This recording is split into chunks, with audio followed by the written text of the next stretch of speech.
Well, good afternoon, everyone. Hopefully you enjoyed that little video where we've been spending a lot of time the last couple of years as this industry has really started to transform and change itself as well, to look at how we as an organization need to change in order to take advantage of what's happening in our space and to continue representing this industry as well as we have over the last 30 years. That video doesn't go into it, but the National Biodiesel Board, that organization, is also celebrating its 30th anniversary this year as well. So wanted to give you all a little bit of an insight into what we see, why we're so excited about this industry, and why we're excited about where this industry is going. I know you know a lot of these elements, I'm sure, but there's a lot of things going on behind the scenes that maybe you're not quite as familiar with that are really driving where this industry is going. So I want to start just with some groundwork here, a little bit about where this industry has been from its beginning and where it is now. And so you can see this monumental growth in this chart that takes us back a number of years. But the end of the game is right now we're about a 3 billion gallon a year industry, biodiesel and renewable diesel.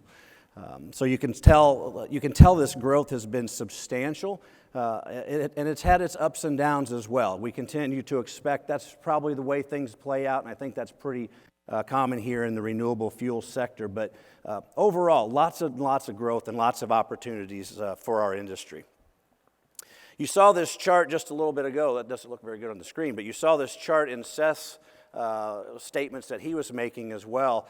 And we use it as well to kind of help people understand the other newer part of our industry is renewable diesel and what that looks like in comparison to what we're more familiar with, which is the biodiesel aspect of our industry. So as Seth pointed out, you can see the size of those, in my case on this map, the orange dots compared to the blue dots. So although there's a lot larger number of blue dots, biodiesel plants, there's a much smaller number of renewable diesel plants.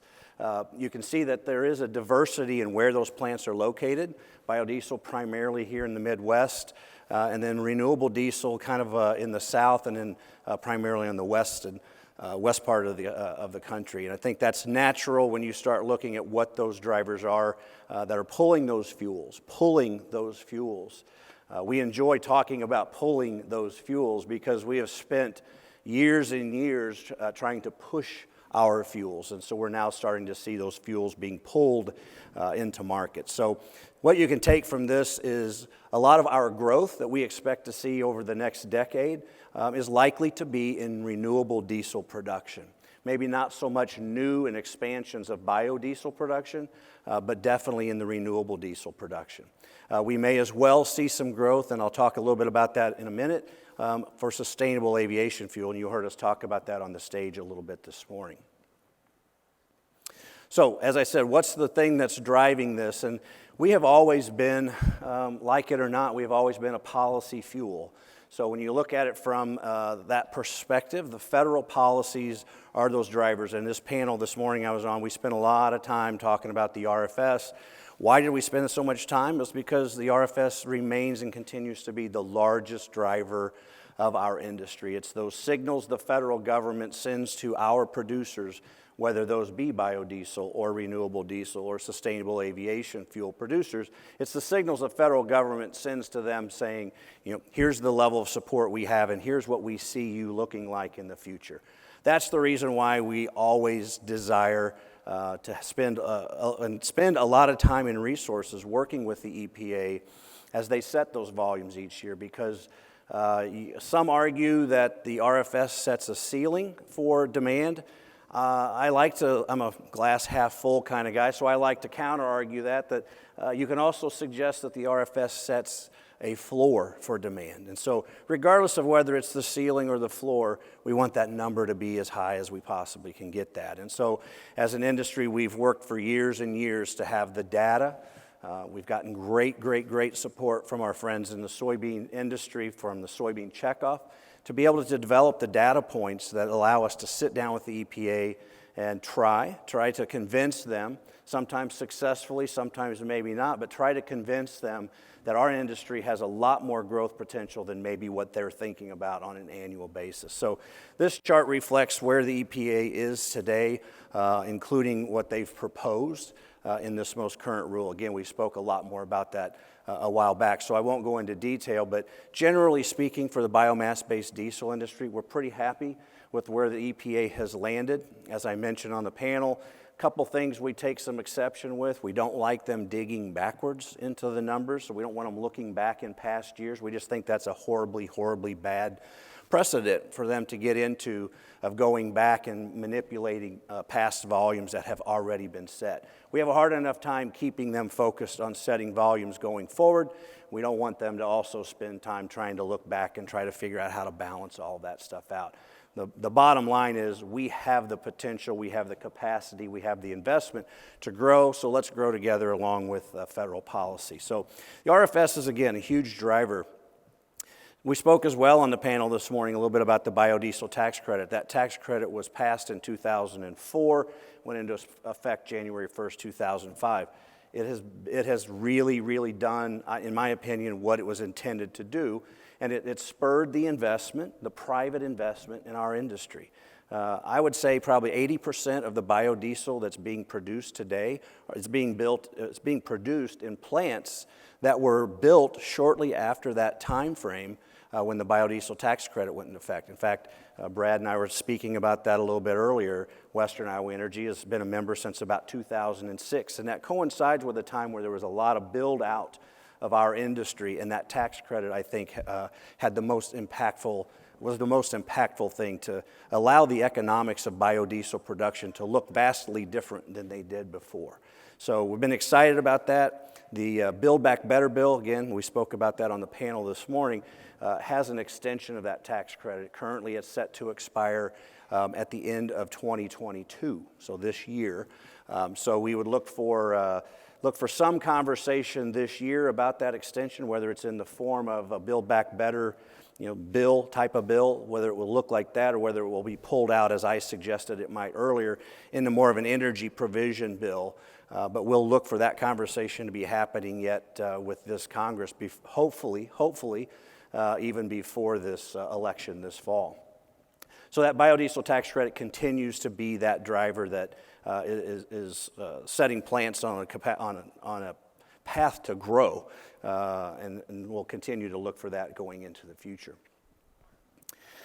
Trade, international trade. So, it has had a huge impact on our industry over the years, and as the country has sought to have more clean fuels being brought to the marketplace, that's also being noticed by international markets. And so we went through a stage of time, a period of time in the mid-2010s, so let's say 2013, 14, 15, 16, in that time frame where we are seeing an increasing amount of imported biodiesel from Argentina and Indonesia that were coming into the United States. So we're not against free trade, but what we are against is unfair trade.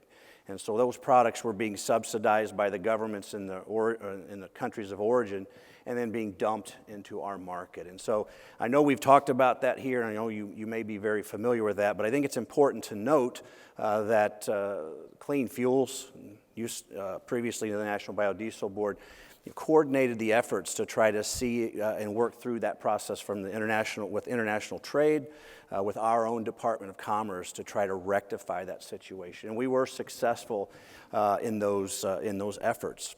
But what's coming up now, the way this works, is there is a sunset provision to that. It was a 5-year ruling. I'll call it a ruling.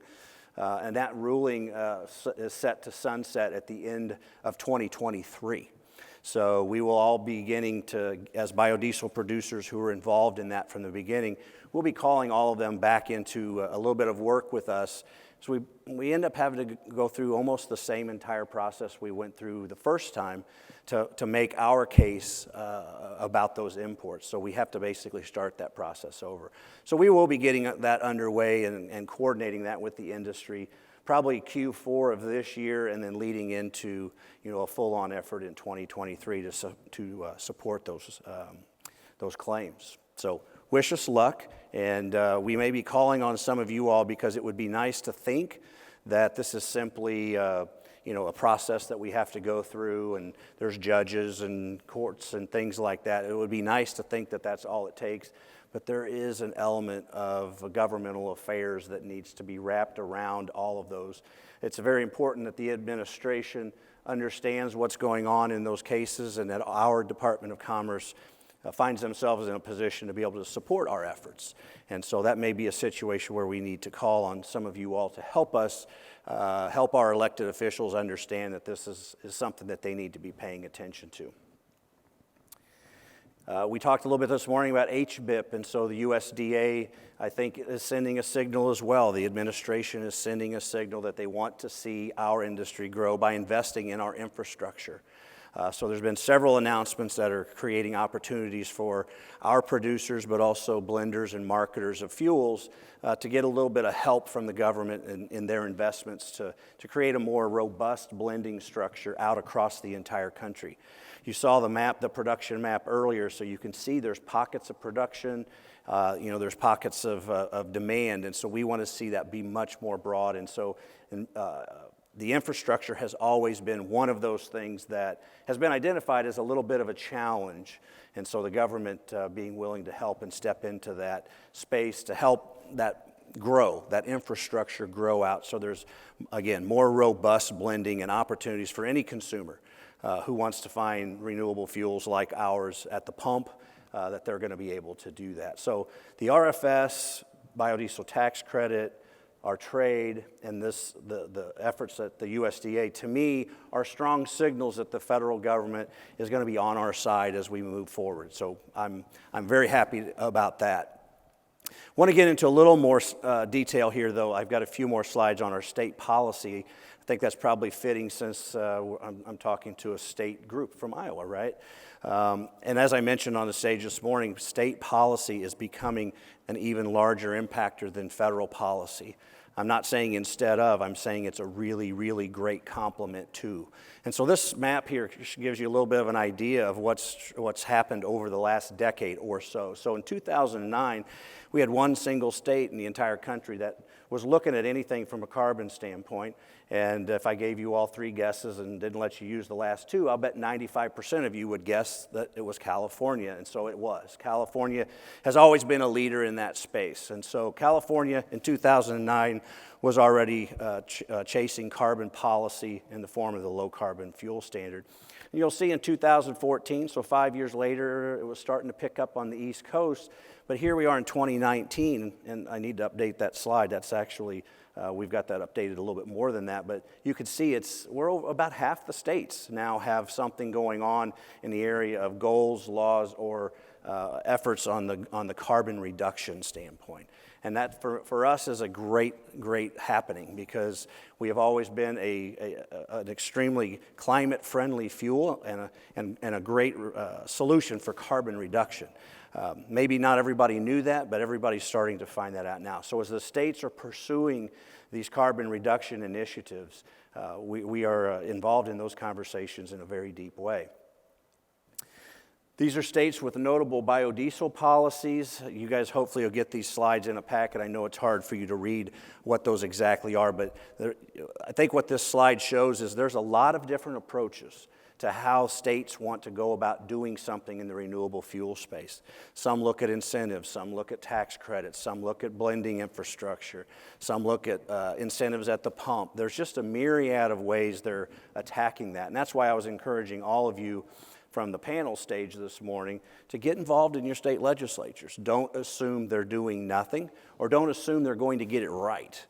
So my encouragement again to our members and you all as well is find out what's going on, make sure you're a part of that conversation. It's a heck of a lot easier to help them get it right the first time than it is to try to help them fix something that they've broken. So in 2020, I said we're about a 3 billion gallon industry. Our state markets, and so again, these are states like California and Texas and New York and Connecticut, Vermont, and so on. These states, the programs that are in place there, we believe incentivize or create markets for about 1.9 billion gallons of our product. So that's why I say it's the state efforts, the policies that are happening at the state level are going to become as much so, if not more impactful than what's going on at the federal level.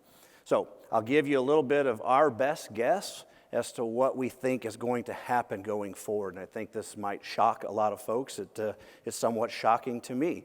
But we're looking at 2019 being a 1.9 billion gallon market. We can see a clear path to state markets that by 2030, so 8 years from now, is over 5 billion gallons. And you'll see that largest blue first column there, that's our friends in California again. So today they are consuming about 1 billion gallons of biodiesel and renewable diesel in California. We suggest here that by 2030 they will be over 3 billion gallons of the demand for our product. So if you take this and go backwards a few slides to the slide that showed the renewable diesel plants that have been proposed and are being built, now you can kind of see why that makes sense for those. That's some of the reason why those investments make sense to some of those companies. These are the main state policy drivers, and I sorted them down kind of by area because I know you all may be the most interested in the Midwest, but as biodiesel producers in the Midwest, again, most of our production is here, there is a lot of product that's flowing out of the states in the Midwest to serve those coasts, the East and West Coast. So this is just a little summary of kind of what those big main drivers are. So on the East Coast, the main driver is heating oil. That's an industry that needs to decarbonize. If it does not decarbonize, it's looking probably at its own end. There are policymakers that would like to replace heating oil with electric, and so electric heat. And so that industry, we've been partnering with them for a decade or more to try to help bring biodiesel into their fuel as a blend that will drive down the carbon problems that their fuel has, and be able to offer a cleaner product to the marketplace. So we continue that effort, and we think a lot of that growth on that previous slide in the Northeast is going to be because of growth in bioheat. Just this last year, we were successful in the states of New York, Connecticut, and Rhode Island in getting mandates of some sort. They've all got a different idea of how quickly they want to move into higher blends of biodiesel into their heating oil. But that was 3 states in 1 year. Now, we didn't start this year. It's a multi-year process, but there's a number of other states in the Northeast that are considering something very similar as well. In the Midwest, we talked this morning, Iowa, Missouri, I think are on the cusp of being able to get something done, so I don't want to jinx it, so I'll just cross my fingers and put them behind my back. But I think we are both on the cusp of being able to get some legislation across the line this legislative session in both of those states. Again, being a huge driver. Our soybean organizations in both of those states are taking a huge lead, so we owe them a debt of gratitude and thanks, and you all thank them as well. And again, then back on the West Coast, whether it's California, Washington, Oregon, even British Columbia, there are low carbon fuel standards in those 3 states in the U.S. that are driving demand for that policy, or for our fuel. So when you see California leading, they are the largest market there, so that makes sense. But we're going to see a lot of growth in Washington and Oregon as well. The Washington bill was just passed this last legislative session, so it's in its rulemaking phase. So exactly what it's going to look like and exactly how it's going to impact our industry is a little bit unclear. But what's not unclear is the fact that it's going to be a very positive influence. So East Coast, Midwest, and then the West. So just quickly, I'll run through the West. This is Floyd Vergara. Floyd heads up our state regulatory efforts. He's actually in our office in Sacramento, California, and heads up everything that we kind of break the country down into 3 columns, I'll say. So West, Midwest, and then East. And so Floyd directly oversees everything going on the West Coast. And that's important because Floyd was a 30-year veteran of California Air Resources Board and was one of the small number of authors of the low carbon fuel standard. So he's definitely somebody who knows the ins and outs, not only of how that policy was crafted, but also kind of how CARB thinks about and approaches what they want to do and how they go about looking at data and what's important and not so important to them as they make their decisions as to how to drive their carbon footprint down in the state of California. So this is a quick slide. I love to show this because, if you went back when the low carbon fuel standard was started in the late 2000s in California, they would see zero roll for fuels like ours, liquid diesel replacement fuels. California would see zero role for us in the low carbon fuel standard. So you fast forward, and what this is showing is that in 2020, over 45% of the credits that were generated in that program, so therefore 45% of the reductions California was experiencing was because of our fuels. So where electricity, EVs have been a little slower to catch on, California has certainly come to the conclusion that they see a very vital role for our fuels in helping them continue to meet their really strength and strong carbon reduction goals. I'm going to skip that. East Coast, Steve Dodge runs our shop on the East Coast. He's located in our office in Boston. And as I said, the Northeast is all about bioheat. And so if you want to get an idea of how big those markets are and what it could do for us, this is an idea. This slide here will help you figure out. I mentioned Connecticut, New York, and Rhode Island. This is what they put into place. So again, it would be nice if there was something regional where all the states did the same thing.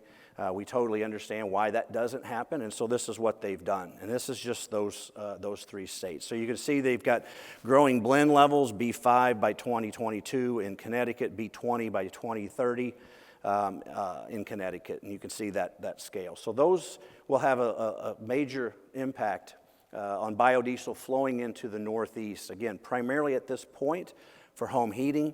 But I think it would seem natural that if the fuel is going to flow in there, there's going to be some opportunities in the on-road markets as well.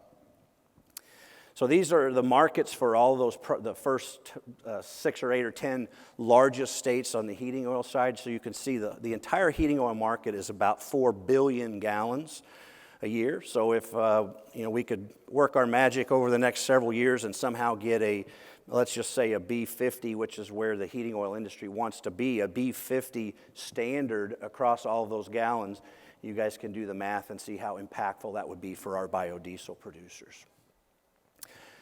Jeff Earls, our most recent addition, heads up our Midwest office, and as I said, Iowa and Missouri are kind of leading the effort right now as to what we see as being the most likely outcomes. Illinois is continuing to work on their incentive that they've had and may be looking to turn that into a statewide mandate as well. And then Minnesota's always extremely, extremely active in our space as well. So lots of things going on the East Coast, lots of things going on the West Coast, and we're not going to forget about all of us here in the Midwest. And lastly, I think from again, what's driving our industry is I think we can't forget about the increasing role. And one could argue that maybe in the long term, corporate policy could actually have as much, if not more, to do with our products than state policy, than federal policy. So when you see things like BlackRock suggesting that they will be a primary investment, considerations moving forward will not involve fossil fuels, or when you see Amazon who says that 50% of all of their shipments will be net zero by 2030. I don't know about you all, but at Christmas time, I think Jeff Bezos had to be a big, huge fan of me and my family.